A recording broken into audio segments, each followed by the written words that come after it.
Welcome, welcome to the Soularry show. Soularry to the set. Soularry to the set. Ooh, Soularry to the set. Oh, hey, Soularry to the set. Hey, hey. Soularry to the set. Oh, hey, Soularry to the set. Hey, hey, Soularry to the set. Hey, hey, Soularry to the set. Hey, hey. Soularry to the set.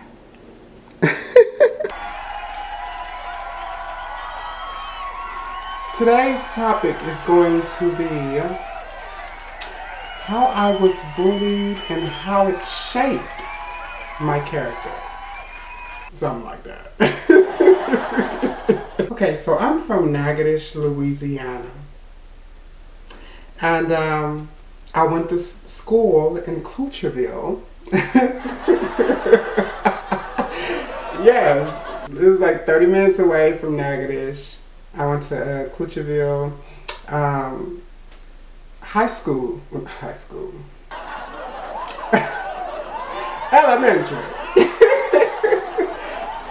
/ junior high, okay? And I had a tough childhood, but at the same time I had a good childhood. You know, I had amazing teachers. I will never forget my teachers. My teachers were just amazing. I think, I don't want to name names. I don't want to name who was my favorite because I have a couple of favorites. Like, I tell you, I had some of the best teachers in the world growing up. And my family was pretty good too, you know. I had struggles in my family, but my family was, you know, I came from a loving family, you know. But I was bullied a lot since I can remember. I would say like the clearest memory that I have, I was in kindergarten, and I remember it clear as day. That's a shame. That's how you know it like scarred me, because I was so young. But I remember I was in class and I had to use the restroom, you know, and that was my first time pooping, okay, number 2, in public, you know. But I was a kid, you know, I didn't think nothing of it at that time, you know. And I remember I went up to the teacher and I asked her, you know, for the bathroom pass that, you know, we used to have. And so I go to the bathroom, you know, I'm using the restroom. Just using the restroom. And the first grade boys came in the bathroom. Now, the first grade boys knew who I was because a little insight on my life, I was held back in kindergarten. So, you know, I was in kindergarten with them. They went on to first grade, and my mom held me back. Thankfully, I used to be so ashamed of that, but I'm so thankful to my mom that she cared that much, because going on from there, I had good grades, you know. Well, up until about high school. High school came and I had okay grades, okay? But you know, nevertheless. But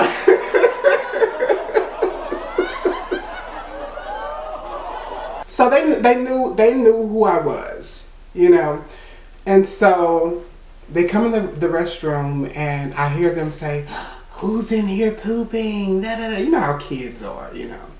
And they kicked the door in. I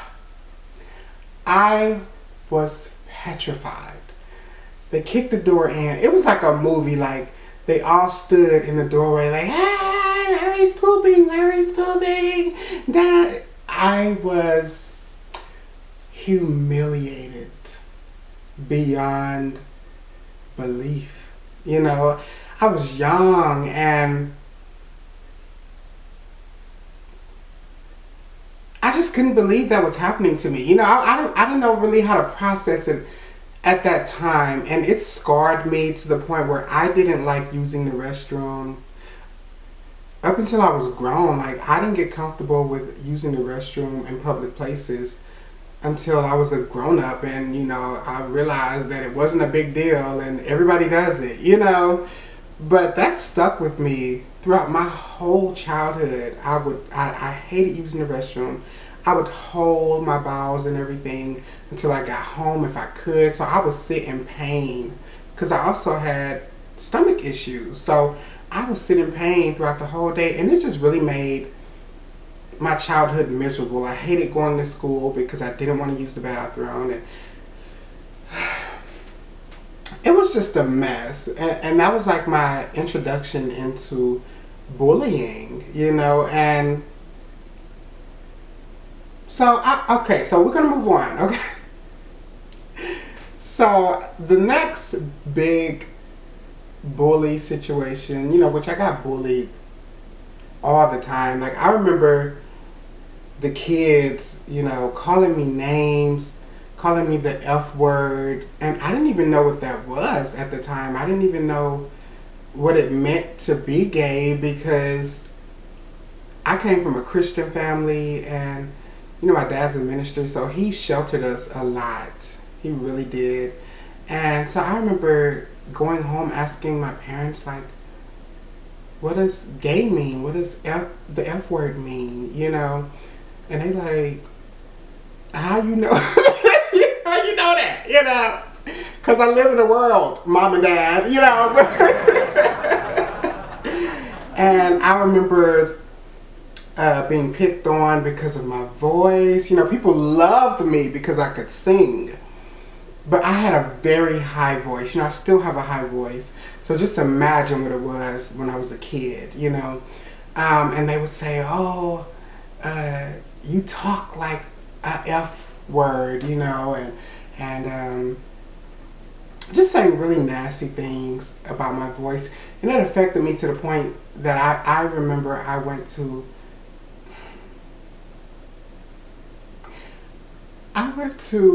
Mrs. Ratliff, and she was just the most amazing teacher. I admired her, I respected her, and I loved her so dearly. She was an incredible teacher. And I remember I went to her, and you know, I'm just like, what? Do I sound gay, Miss Ratliff? And she stops, because I went to her classroom while the kids were at recess, you know. And I go to her and I'm like, do I sound gay, Miss Ratliff? And I'm crying. You know, I was a very emotional kid. I was very emotional to the point where now it's hard for me to cry because I started to teach myself not to cry, because I was taught that crying was weakness, you know, or as most people call it, the P word, punk, you know. So I taught myself not to cry, but she stops everything that she's doing. She's like, what did you just say? And I'm like, well, the boys said that I sound like a P word, you know. Do I sound gay? She was like, no, you don't sound gay. And I was just like, I don't want to grow up to sound gay, you know. And at this point, I knew what gay was, and I had an encounter. I hope I hope my dad does not get. Well, I mean, it's reality, and he's not in that space anymore. But I remember we was watching Cheaters, and it was two gay guys. You know, one of them was catching the other one cheating, and I remember we're all watching it, and he's like, oh, look at those F words, you know. And I instantly knew, like, I didn't really know the concept of, like, what goes on in a gay relationship, but I just knew that it was it was bad. You know, that was just my perception because of how people around me acted. You know, and I want to commend my dad because later on in life when I actually came out, he was very, I mean, he wasn't supportive of it because, you know, he's a minister, but me being his son and living a gay lifestyle, it taught him to accept people that were different, you know, because I was his son, you know, I was his firstborn son, you know, so that helped my whole family, you know, because growing up in Louisiana in that time, it wasn't cool to be gay. It wasn't, you know, I mean, now it's, you know, you could be gay and, you know, the world, well, I won't say the world, but here in the U.S., you know, most people accept it, you know. But back then it was not acceptable at all. So, so yeah. So my family had to adjust, you know, and they did, and they began to love gay people, you know, because I think they started to recognize that it's about the person, you know. Your personality and who you are defines you, you know. So that was that. And when I said the boys, it was 3 boys that picked on me ruthlessly. I used to call them in my head the 3 Musketeers. I used to call them the 3 Musketeers. I mean, they really made my childhood hell. You know, like they picked on me constantly. And I remember this one incident. I think this was a very hurtful incident. And we had this after school program that had started, and I would go to the after school program, and you know, like I said, I lived 30 minutes from where I went to school. I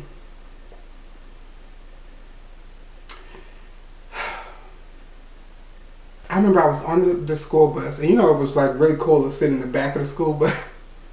So you know, everybody's in the back of the school bus. I'm in the farthest seat in the back, and I remember this angel, Shay. Hi, Shay, if you're watching.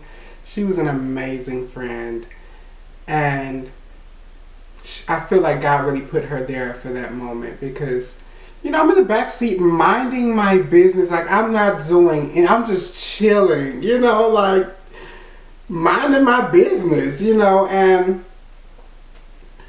it was this one girl, I don't remember her name. She wasn't that important. I'm just stop. Okay. That was a fleshly moment. No, I don't remember her name though. But she tells one of the guys, and I'm not going to mention their names because, you know, that's old, and I hold no grudges. I mentioned Shay's name because she was excellent. But I remember sitting in the back of the bus, and the girl, she goes and tells one of the 3 Musketeers that I was talking crap about him, and I said nothing. Like, I'm literally just sitting in the seat, you know. And so him and his friends, they come to the back of the bus and sat like right in the, because at first he was like in the middle of the bus, so they came and sat like right where I was sitting. And he and his friends roasted me the whole 30 minutes home. And Shay is like, but he didn't say that, you know, like, but he didn't say that, you know. And, you know, kids, bullies, once they got a bone, that's all they need, you know. So they continued the whole bus ride home, and I remember feeling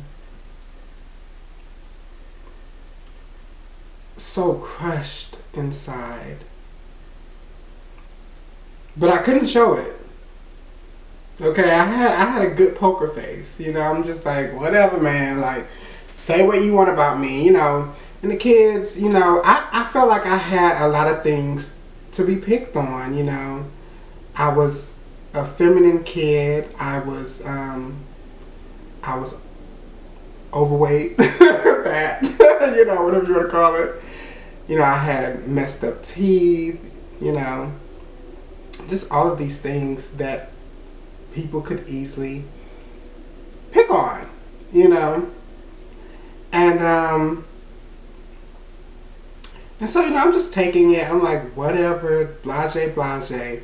So finally, they get off at their bus stop. And Shay looks over at me. And she said, "Are you okay, Larry?" I said, "Yeah, I'm fine." And she was like, "No, you're not. How can anyone be fine after that?" She gave me a hug.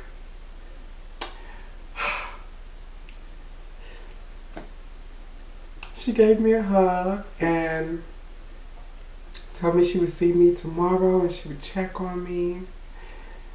And I needed that in that moment. And I remember I got off the bus at my stop, and my parents was actually outside barbecuing. And I get off the bus, and my brothers, they're like, hi baby, how are you? And I broke. I just let it all out. Because I had to be strong in that moment, but I just let it all out. And I remember my mom was just like, "What is going on? What happened?" And my sister, my oldest sister, she a little hood, okay? she a little grown, okay? My sister stayed fighting, okay? But, hey, we the girl. So, my sister like hype, like who did it, like blase, blase, that was just an experience, and I took that for years. Years that made me feel some type of way. And it was so many other things. Like even when I moved to Texas, I had a bully in 7th grade, and it was horrible. It was just horrible. Like he was literally like going to school with the devil. Like he would find me. I mean, now I look back at it, I'm like, he probably liked me, but he would follow me, find me wherever I was, and like I'll be walking to class, he'd just come up to me. Oh, hey, F word, like, oh, are you gonna sing again? You can't sing. Now I knew that wasn't true, okay? I knew that wasn't true. I'm like, okay, now he exaggerate, okay? Because even in Clutcherville, like they could say a lot of things about me, but they couldn't say I couldn't sing, okay? So I knew that was a lie. But that boy picked on me for so long. I think eventually he changed schools, because I don't remember seeing him towards the end of that school year, but while he was there, he picked on me every chance, But I felt like it really, all those experiences, walking into the gym and people just picking on me, "Oh, you're gay because you don't know this rapper, or you don't know this," and I'm like, I don't listen. My parents would not let us listen to worldly music growing up, so I didn't know who Beyonce was. I didn't know anybody, I just didn't, Eventually they started allowing us to, but at that time we couldn't listen. So, but to them that made me gay. I don't know, but but those experiences really made me strong in a way. It made me strong in the sense of I had a hard exterior, and I started to learn not to care what people thought about me, how they viewed me, their opinion of me. You know, it made me very strong in that way. And it also made me very compassionate. Wait, is that a word? Compassionate? Yeah. Is that a word, John? Yes, Soularry.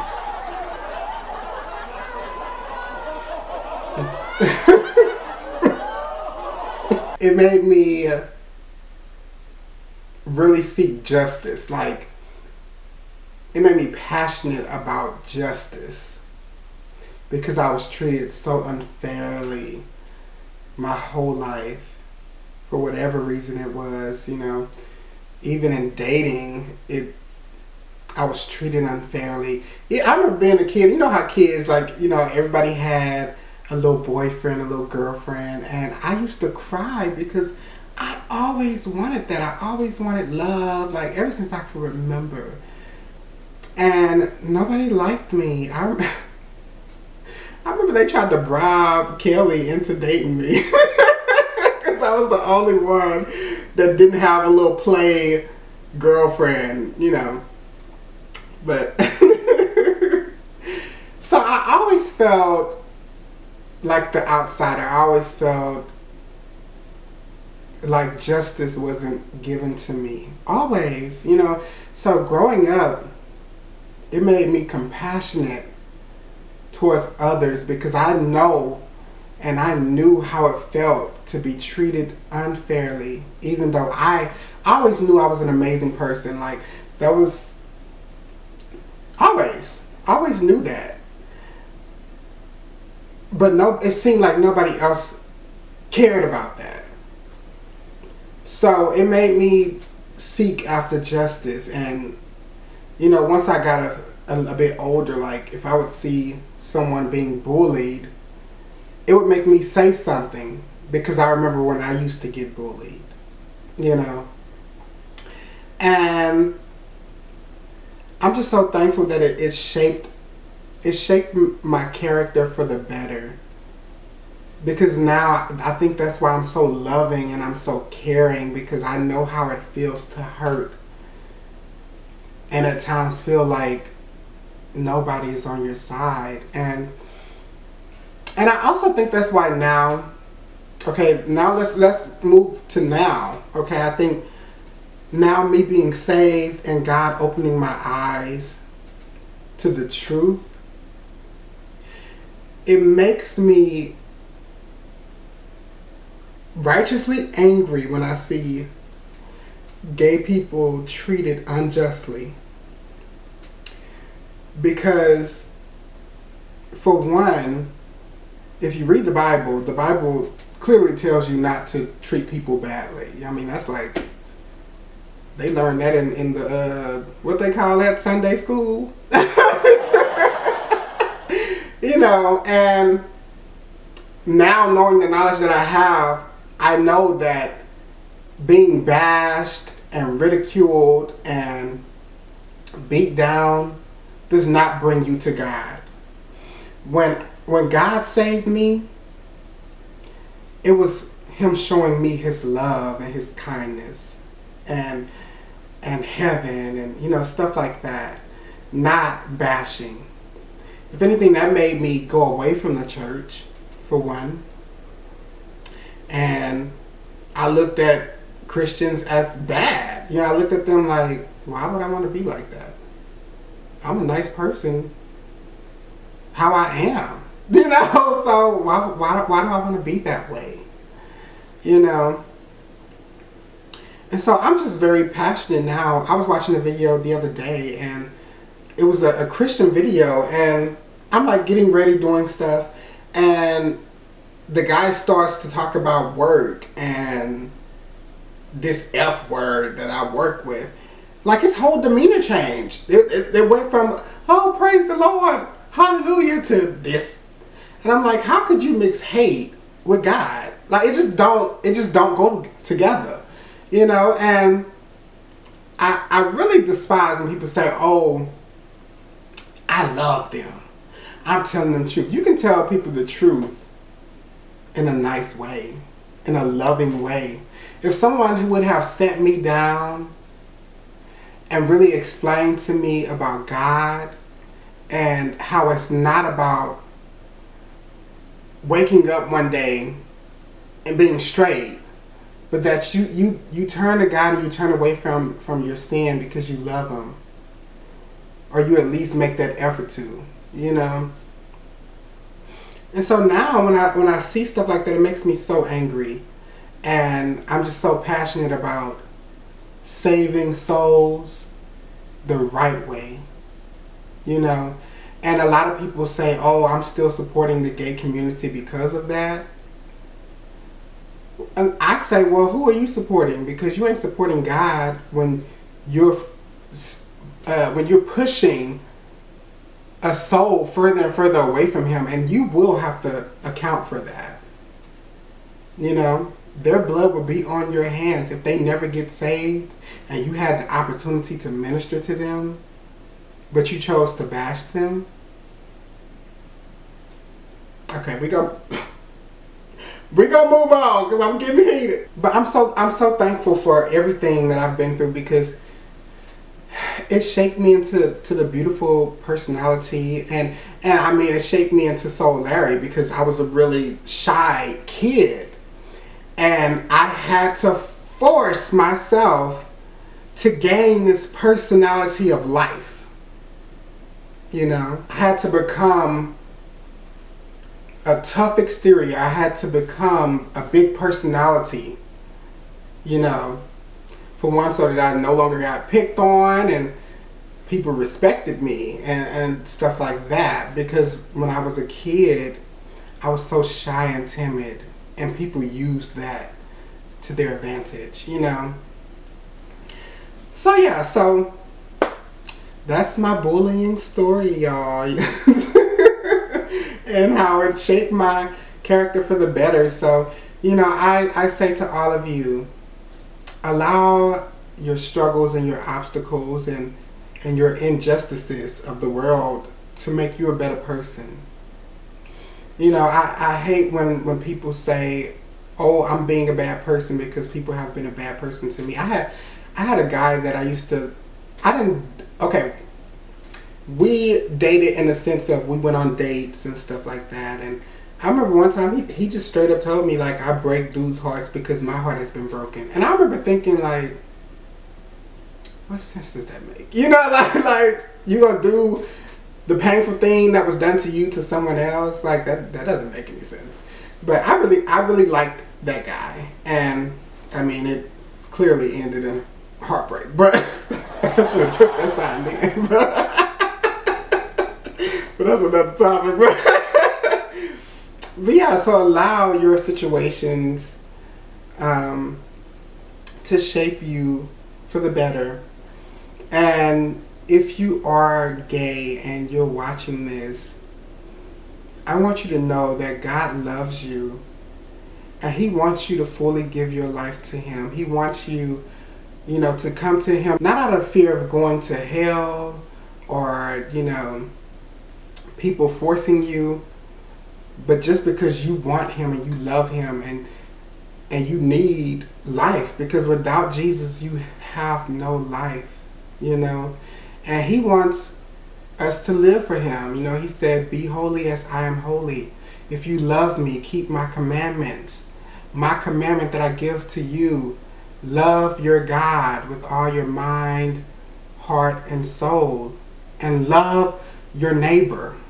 That's the 2 commandments that He came back and said, okay, these are the 2 commandments I give to you now. You know? So if you love Him, you would live for Him.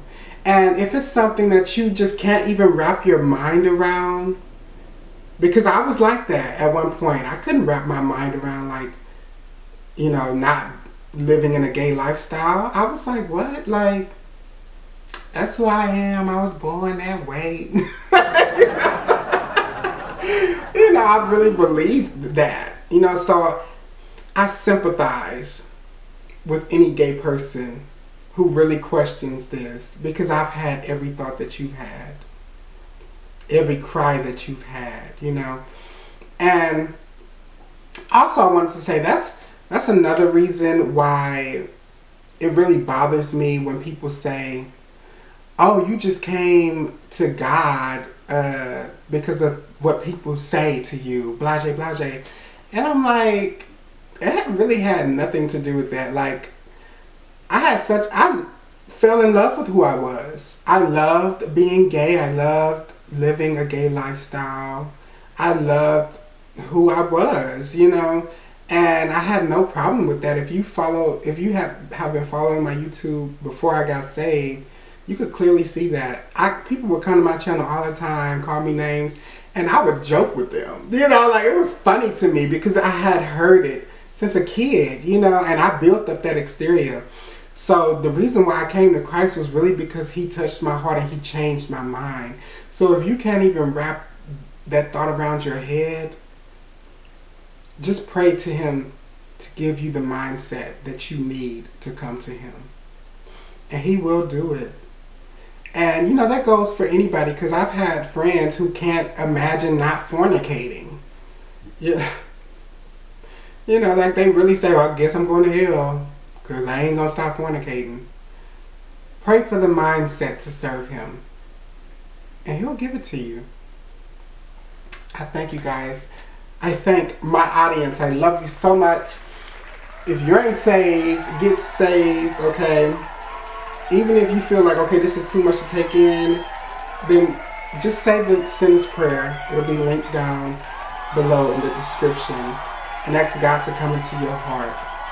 And he will. He will. And the Holy Spirit will correct you from there. You know, convict you of all your wrongs and help you to change them. I love you guys so much. Check out all of my videos. This is like my first story time that I've ever did. I think it's beneficial. Check out all of my videos. I have them all in playlists for you. I do need to update my playlist though, but they there, okay? But most importantly, you must keep God first. And as always, stay soul connected. It's in here. Toodles, guys.